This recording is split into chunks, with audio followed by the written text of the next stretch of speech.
नमस्कार। भारतीय बाजार एक बहुत ही नाजुक मोड़ पर खड़ा है। अगला ट्रेडिंग सेशन यानी 24 नवंबर बहुत कुछ तय कर सकता है। तो चलिए सीधे डेटा में उतरते हैं और समझने की कोशिश करते हैं कि संकेत क्या कह रहे हैं। तो अगले कुछ मिनटों में हम क्या क्या जानने वाले हैं। सबसे पहले समझेंगे कि बाजार में इतनी सावधानी क्यों है। फिर उन जरूरी लेवल्स की बात करेंगे जहां सबकी नजरें टिकी हैं। कुछ छिपे हुए जोखिमों को भी सामने लाएंगे। और हाँ, सबसे अहम 24 नवंबर के लिए हमारा एक्शन प्लान क्या होना चाहिए। तो चलिए शुरू करते हैं। इस वक्त बाजार का मूड है सतर्कता के साथ न्यूट्रल से थोड़ा मंदी की ओर। आसान भाषा में कहें तो बाजार ओवरबॉट है। मतलब इतनी खरीदारी हो चुकी है कि अब बाजार थका थका सा लग रहा है। और यही वजह है कि ट्रेडर्स भी अब फूंक फूंक कर कदम रख रहे हैं। और यह सावधानी किसी एक वजह से नहीं है, कई चीजें एक साथ हो रही हैं। बाजार तकनीकी रूप से थक चुका है, दुनिया भर के बाजारों से भी कोई अच्छी खबर नहीं आ रही। और सबसे बड़ी चिंता यह है कि जो तेजी हम देख रहे हैं वो सिर्फ गिने चुने बड़े स्टॉक्स के दम पर है। तो चलिए अब सीधे निफ्टी के उन प्रमुख युद्ध क्षेत्रों पर चलते हैं। ये वो लेवल्स हैं, वो नंबर्स हैं जो अगले दिन की कहानी लिखेंगे। यहां से या तो बाजार रॉकेट बनेगा या नीचे फिसलेगा। हर ट्रेडर की आंखें इन्हीं पर गड़ी हुई हैं। यहां देखिए, यह है असली जंग का मैदान। 26,100 एक बहुत बड़ी दीवार है। यहां 1.4 करोड़ कॉल कॉन्ट्रैक्ट्स खड़े हैं। मतलब सेलर्स की एक फौज तैयार है जो निफ्टी को इसके ऊपर जाने नहीं देना चाहती। लेकिन ठीक नीचे 26,000 पर 1.2 करोड़ पुट कॉन्ट्रैक्ट्स हैं। ये बुल्स का किला है जो बाजार को गिरने से रोक रहा है। मतलब साफ है, एक जबरदस्त रस्साकशी चल रही है। तो गेम प्लान बहुत ही सिंपल और क्लियर है। अगर बुल्स में दम है और वो 26,100 की दीवार तोड़ पाते हैं तो हमारा पहला टारगेट होगा 26,150 और उसके बाद 26,250। लेकिन अगर बेयर्स हावी हो गए और उन्होंने 26,000 का फ्लोर तोड़ दिया तो निफ्टी सीधा 25,900 और फिर 25,850 तक नीचे जा सकता है। बस इन्हीं लेवल्स पर ध्यान रखना है। अब जरा टेक्निकल इंडिकेटर्स पर भी नजर डाल लेते हैं, क्योंकि यहां कुछ चेतावनी के संकेत हैं। देखिए, ट्रेंड तो ऊपर का ही है, इसमें कोई शक नहीं। लेकिन आरएसआई और स्टोकास्टिक जैसे जो स्पीडोमीटर है ना, वो बता रहे हैं कि गाड़ी ओवर स्पीड हो चुकी है और अब थकने लगी है। और ऊपर से इंडिया वेक्स यानी डर का मीटर वो भी बढ़ रहा है, जिसका सीधा मतलब है कि आगे वॉलेटिलिटी यानी उतार चढ़ाव बढ़ सकता है। अब तक हमने वो देखा जो सबको दिख रहा है, पर चलिए अब थोड़ा सा पर्दा हटाते हैं और बाजार के उन छिपे हुए जोखिमों को देखते हैं जिनके बारे में ज्यादा लोग बात नहीं कर रहे। और एक समझदार ट्रेडर के लिए यह जानना बहुत जरूरी है। ये देखिए, ये आंकड़ा बहुत कुछ कहता है।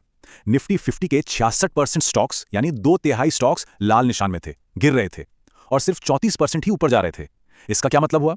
मतलब ये कि ये जो तेजी है ना, ये खोखली है।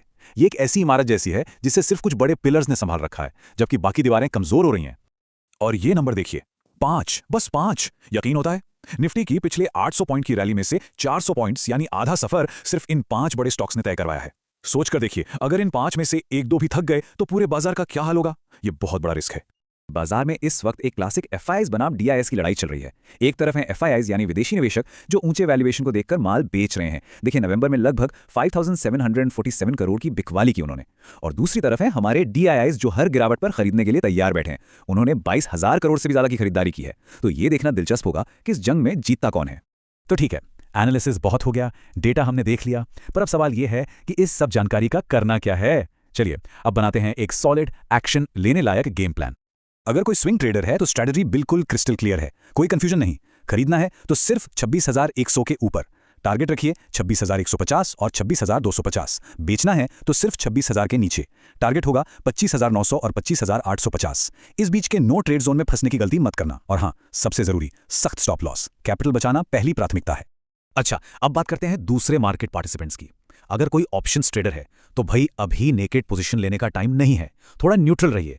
आयरन फ्लाई जैसी स्ट्रैटेजीज बेहतर रहेंगी। जो लॉन्ग टर्म इन्वेस्टर्स हैं उनके लिए सलाह है कि अभी आक्रामक होकर नई खरीदारी ना करें, थोड़ा इंतजार करें। और हाँ, अगर कहीं रिलेटिव स्ट्रेंथ दिख रही है तो वो है डिफेंसिव सेक्टर्स जैसे एफएमसीजी और फार्मा में। इन पर नजर बनाए रखें। तो इन सभी डेटा पॉइंट्स, इन सभी एनालिसिस को मिलाकर आखिर नतीजा क्या निकलता है? क्या है अंतिम फैसला? चलिए देखते हैं। तो देखिए, संभावना साफ साफ इशारा कर रही है। सबसे ज्यादा चांस करीब 60% इस बात का है कि बाजार रेंज बाउंड रहेगा। मतलब 26,000 और 26,150 के बीच में ही घूमता रहेगा। बड़े ब्रेकआउट या ब्रेकडाउन की संभावना थोड़ी कम है। ऐसा लग रहा है जैसे बाजार एक बड़ा मूव लेने से पहले थोड़ा आराम करना चाहता है। तो हमारी अंतिम सिफारिश क्या है? देखिए, इस वक्त बाजार में रिस्क रिवॉर्ड आपके पक्ष में नहीं है, इसलिए नए मुनाफे के पीछे भागने से बेहतर है अपने कैपिटल को बचाना। ये समय आक्रामक होने का नहीं बल्कि डिफेंसिव खेलने का है। हर उछाल पर थोड़ा प्रॉफिट बुक करना और अपनी पूंजी को सुरक्षित रखना ही सबसे समझदारी होगी। और आखिर में एक सवाल है जिस पर सोचना जरूरी है। बाजार में थकावट के साफ संकेत हैं, लेकिन ट्रेंड अभी भी ऊपर का है।